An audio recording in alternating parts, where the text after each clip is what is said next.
Trafalgar, por Benito Pérez Galdós, número 14. Buena parte de la noche se pasó con la relación de Malespina y de otros oficiales.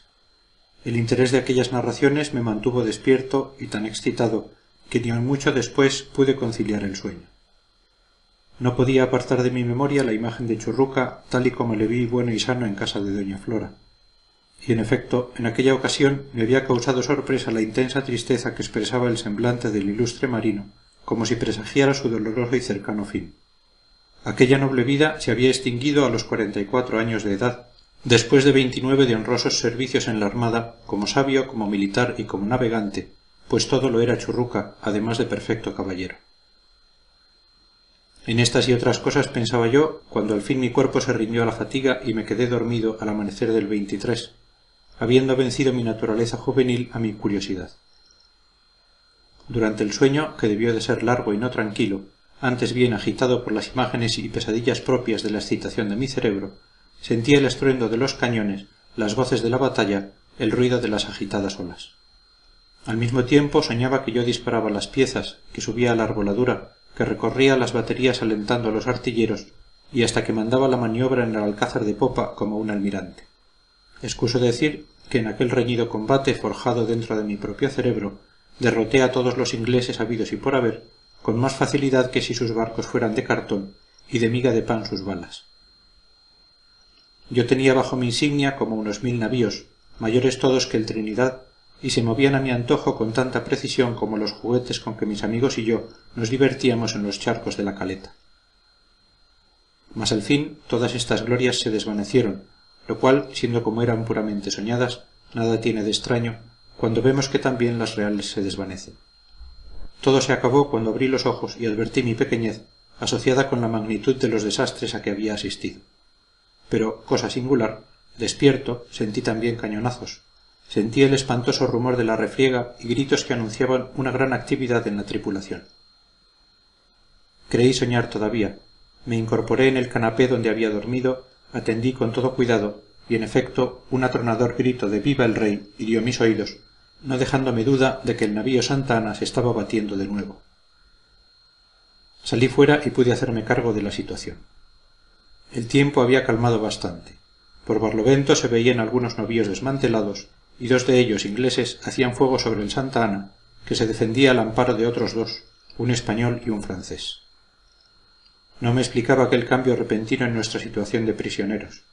Miré a popa y vi nuestra bandera flotando en lugar de la inglesa. ¿Qué había pasado? O mejor, ¿qué pasaba? En el alcázar de popa estaba uno que comprendí era el general Álava, y aunque herido en varias partes de su cuerpo, mostraba fuerzas bastantes para dirigir aquel segundo combate, destinado quizá a hacer olvidar respecto al Santa Ana las aventuras del primero. Los oficiales alentaban a la marinería. Esta cargaba y disparaba las piezas que habían quedado servibles, mientras algunos se ocupaban en custodiar, teniéndoles a raya, a los ingleses que habían sido desarmados y acorralados en el primer entrepuente. Los oficiales de esta nación, que antes eran nuestros guardianes, se habían convertido en prisioneros. Todo lo comprendí.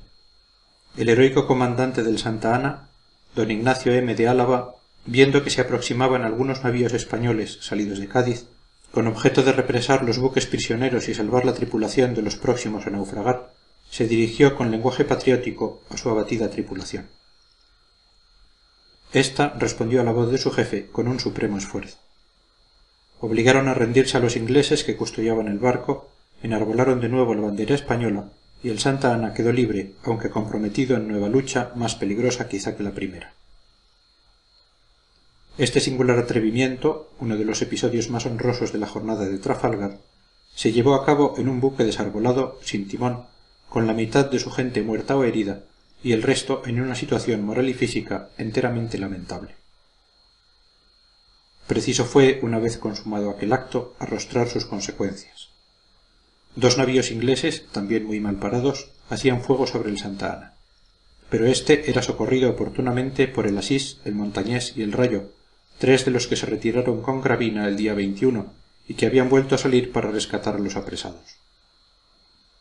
Aquellos nobles inválidos trabaron nueva y desesperada lucha, quizás con más coraje que la primera, porque las heridas no restañadas avivaban la furia en el alma de los combatientes, y éstos parece que riñen con más ardor porque tienen menos vida que perder.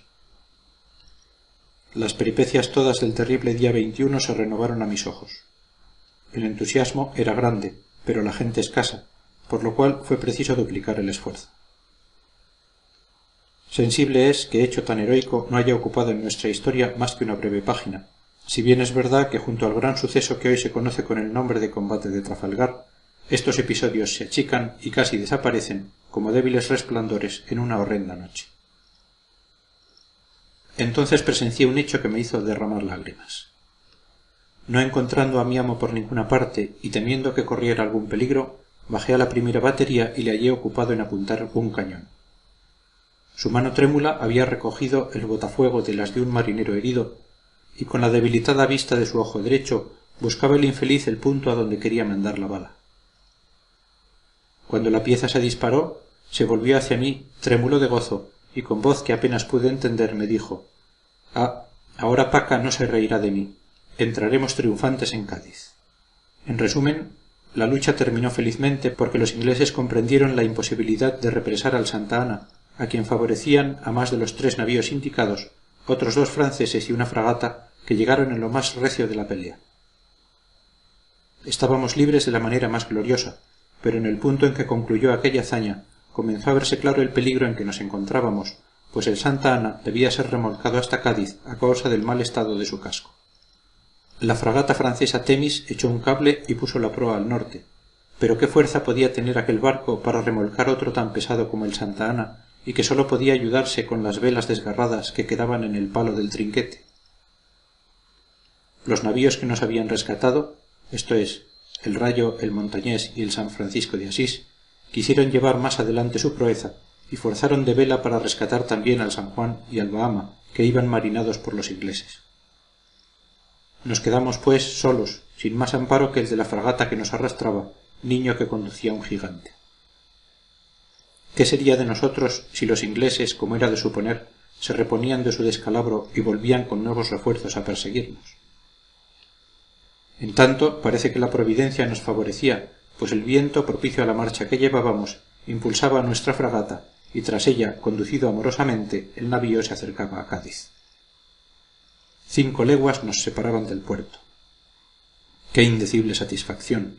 Pronto concluirían nuestras penas, pronto pondríamos pie en el suelo seguro, y si llevábamos la noticia de grandes desastres, también llevábamos la felicidad a muchos corazones que padecían mortal angustia, creyendo perdidos para siempre a los que volvían con vida y con salud.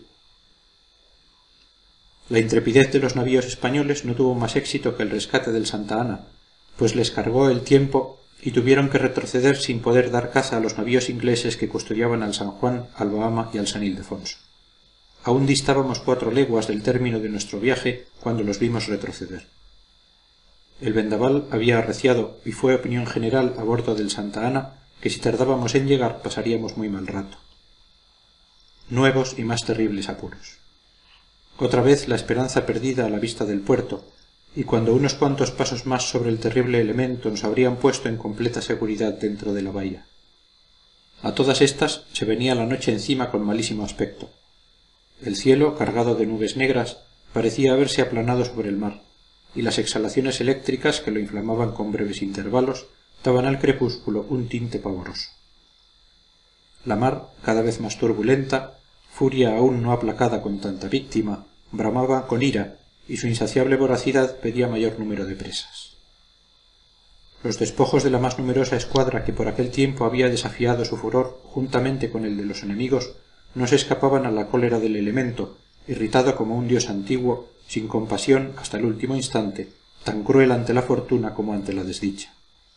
Yo observé señales de profunda tristeza lo mismo en el semblante de mi amo que en el del general Álava, quien a pesar de sus heridas estaba en todo y mandaba hacer señales a la fragata Temis para que acelerase su marcha si era posible. Lejos de corresponder a su justa impaciencia, nuestra remolcadora se preparaba a tomar rizos y a cargar muchas de sus velas para aguantar mejor el furioso levante. Yo participé de la general tristeza y en mis adentros consideraba cuán fácilmente se burla el destino de nuestras previsiones mejor fundadas y con cuánta rapidez se pasa de la mayor suerte a la última desgracia. pero allí estábamos sobre el mar, emblema majestuoso de la vida humana. Un poco de viento le transforma.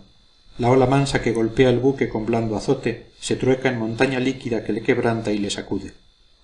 El grato sonido que forman durante la bonanza las leves ondulaciones del agua es luego una voz que se enronquece y grita, injuriando la frágil embarcación, y ésta, despeñada, se sumerge sintiendo que le falta el sostén de su quilla para levantarse luego lanzada hacia arriba por la ola que sube. Un día sereno trae espantosa noche, o por el contrario, una luna que hermosea el espacio y serena el espíritu suele preceder a un sol terrible, ante cuya claridad la naturaleza se descompone con formidable trastorno. Nosotros experimentábamos la desdicha de estas alternativas y además la que proviene de las propias obras del hombre. Tras un combate habíamos sufrido un naufragio. Salvados de éste nos vimos nuevamente empeñados en una lucha que fue afortunada, y luego, cuando nos creímos al fin de tantas penas, cuando saludábamos a Cádiz llenos de alegría, nos vimos de nuevo en poder de la tempestad, que hacia afuera nos atraía ansiosa de rematarnos. Esta serie de desventuras parecía absurda, ¿no es verdad? Era como la cruel aberración de una divinidad empeñada en causar todo el mal posible a seres extraviados. Pero no, era la lógica del mar, unida a la lógica de la guerra. Asociados estos dos elementos terribles, no es un imbécil el que se asombre de verles engendrar las mayores desventuras. Una nueva circunstancia aumentó para mí y para mi amo las tristezas de aquella tarde. Desde que se rescató el Santa Ana no habíamos visto al joven Malespina. Por último, después de buscarle mucho, le encontré acurrucado en uno de los canapés de la cámara. Acerquéme a él y le vi muy demudado. Le interrogué y no pudo contestarme. Quiso levantarse y volvió a caer sin aliento. «Está usted herido», dije. «Llamaré para que le curen».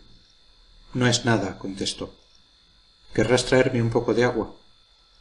Al punto llamé a mi amo. «¿Qué es eso, la herida de la mano?», preguntó éste examinando al joven. «No, es algo más», repuso don Rafael con tristeza, y señaló a su costado derecho cerca de la cintura.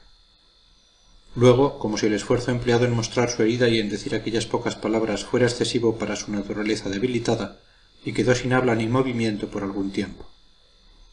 «Oh, esto parece grave», dijo don Alonso con desaliento, «y más que grave», añadió un cirujano que había acudido a examinarle. Malespina, poseído de profunda tristeza al verse en tal estado y creyendo que no había remedio para él, ni siquiera dio cuenta de su herida y se retiró a aquel sitio donde le detuvieron sus pensamientos y sus recuerdos. Creyéndose próximo a morir, se negaba a que se le hiciera la cura. El cirujano dijo que aunque grave la herida no parecía mortal, pero añadió que si no llegábamos a Cádiz aquella noche para que fuese convenientemente asistido en tierra, la vida de aquel, así como la de otros heridos, corría gran riesgo. El Santa Ana había tenido en el combate del 21 97 muertos y 140 heridos. Se habían agotado los recursos de la enfermería y algunos medicamentos indispensables faltaban por completo. La desgracia de Malespina no fue la única después del rescate, y Dios quiso que otra persona para mí muy querida sufriese igual suerte. Marcial cayó herido, si bien en los primeros instantes apenas sintió dolor y abatimiento, porque su vigoroso espíritu le sostenía. No tardó, sin embargo, en bajar al sollado, diciendo que se sentía muy mal. Mi amo envió al cirujano para que se le asistiese, y éste se limitó a decir que la herida no habría tenido importancia alguna en un joven de 24 años. Medio hombre tenía más de 60. En tanto, el navío Rayo pasaba por babor y al habla. Álava mandó que se le preguntase a la fragata Temis si creía poder entrar en Cádiz, y habiendo contestado rotundamente que no, se hizo igual pregunta al Rayo, que hallándose casi ileso contaba con arribar seguramente al puerto. Entonces, reunidos varios oficiales, acordaron trasladar aquel navío al comandante Gardoqui, gravemente herido, y a otros muchos oficiales de mar y tierra, entre los cuales se contaba el novio de mi amita. Don Alonso consiguió que Marcial fuese también trasladado, en atención a que su mucha edad le agravaba considerablemente, y a mí me hizo el encargo de acompañarles como paje o enfermero, ordenándome que no me apartase ni un instante de su lado hasta que no les dejase en Cádiz o en Vejer en poder de su familia. Me dispuse a obedecer. Intenté persuadir a mi amo de que él también debía trasladarse al Rayo por ser más seguro, pero ni siquiera quiso oír tal proposición. La suerte, dijo, me ha traído a este buque, y en él estaré hasta que Dios decida si nos salvamos o no. Álava está muy mal. La mayor parte de la oficialidad se halla herida y aquí puedo prestar algunos servicios. No soy de los que abandonan el peligro. Al contrario, le busco desde el 21 y deseo encontrar ocasión de que mi presencia en la escuadra sea de provecho. Si llegas antes que yo como espero, di a Paca que el buen marino es esclavo de su patria y que yo he hecho mucho bien en venir aquí y que estoy muy contento de haber venido y que no me pesa, no señor, no me pesa. Al contrario. Dile que se alegrará cuando me vea y que de seguro mis compañeros me habrían echado de menos si no hubiera venido. ¿Cómo había de faltar? ¿No te parece a ti que hice bien en venir? Pues claro, eso qué duda tiene, respondí, procurando calmar su agitación, la cual era tan grande que no le dejaba ver la inconveniencia de consultar con un mísero paje cuestión tan grave. Veo que tú eres una persona razonable, añadió, sintiéndose consolado con mi aprobación. Veo que tienes miras elevadas y patrióticas. Pero Paca no ve las cosas más que por el lado de su egoísmo, y como tiene un genio tan raro, y como se le ha metido en la cabeza que las escuadras y los cañones no sirven para nada, no puede comprender que yo... En fin, sé que se pondrá furiosa cuando vuelva, pues, como no hemos ganado, dirá esto y lo otro, me volverá loco, pero quizá yo no le haré caso. ¿Qué te parece a ti? ¿No es verdad que no debo hacerla caso? Ya lo creo, contesté. Usía ha hecho muy bien en venir. Eso prueba que es un valiente marino. Pues vete con esas razones a Paca y verás lo que te contesta, replicó él cada vez más agitado. En fin, dile que estoy bueno y sano y que mi presencia aquí ha sido muy necesaria. La verdad es que en el rescate del Santa Ana he tomado parte muy principal. Si yo no hubiera apuntado tan bien aquellos cañones, quién sabe, quién sabe. ¿Y qué crees tú? Aún puede que haga algo más. Aún puede ser que si el viento nos es favorable, rescatemos mañana un par de navíos. Sí, señor. Aquí estoy meditando cierto plan. Veremos, veremos. Con que, adiós, Gabrielillo. Cuidado con lo que le dices a Paca.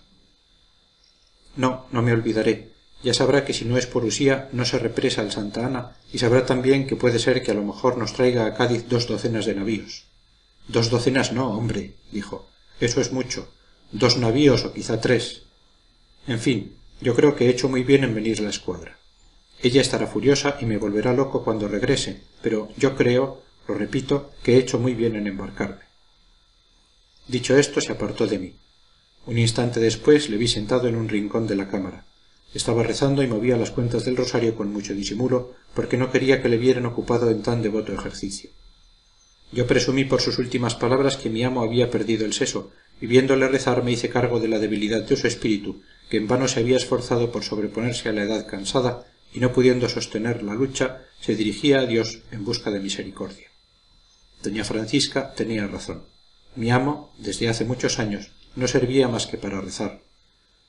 Conforme a lo acordado, nos trasbordamos. Don Rafael y Marcial, como los demás oficiales heridos, fueron bajados en brazos a una de las lanchas, con mucho trabajo, por robustos marineros. Las fuertes olas estorbaban mucho esta operación, pero al fin se hizo, y las 2 embarcaciones se dirigieron al Rayo.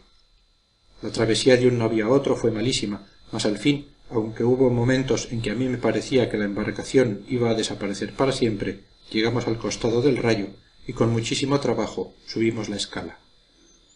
Fin del número 14.